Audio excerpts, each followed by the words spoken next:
Pemerintah berharap penanaman modal asing atau foreign direct investment yang masuk ke Indonesia terus mengalir hingga akhir tahun ini, seperti misalnya mitra dagang utama Indonesia yakni Jepang.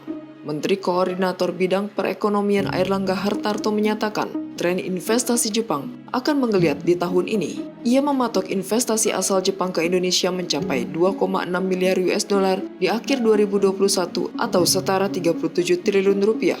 Menurut Airlangga, aliran modal tersebut bakal terrealisasi sejalan dengan kebijakan investor Jepang yang merelokasi pabriknya dari Cina ke negara lain termasuk Indonesia. Kementerian Investasi mencatat 7 perusahaan multinasional telah berkomitmen untuk masuk ke Indonesia, 3 di antaranya perusahaan yang akan direlokasi oleh investor Jepang ke Indonesia, kata Airlangga Selasa 10 Agustus. Namun Airlangga tidak merinci identitas dari perusahaan multinasional Jepang tersebut, termasuk juga 3 perusahaan lain yang dia klaim akan merelokasi usahanya ke Indonesia.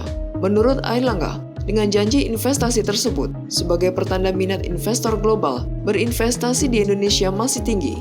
Ini tidak terlepas dari berbagai upaya pemerintah untuk terus menarik investor asing, seperti memperbaiki iklim usaha dan memberikan kemudahan perizinan. Misalnya saja, Kementerian Investasi sudah meluncurkan online single submission berbasis risiko atau OSS Risk-Based Approach.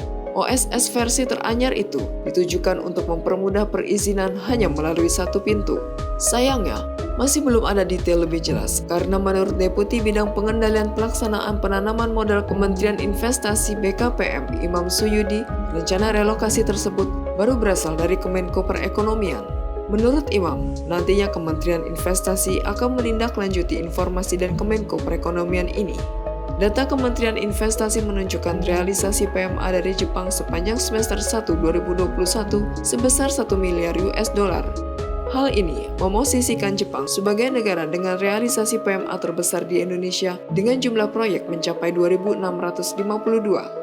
Sejak 2018 hingga semester 1 2021, realisasi investasi Jepang ke Indonesia telah mencapai 12,9 miliar US dollar dengan total proyek investasi Jepang lebih dari 19.000 proyek.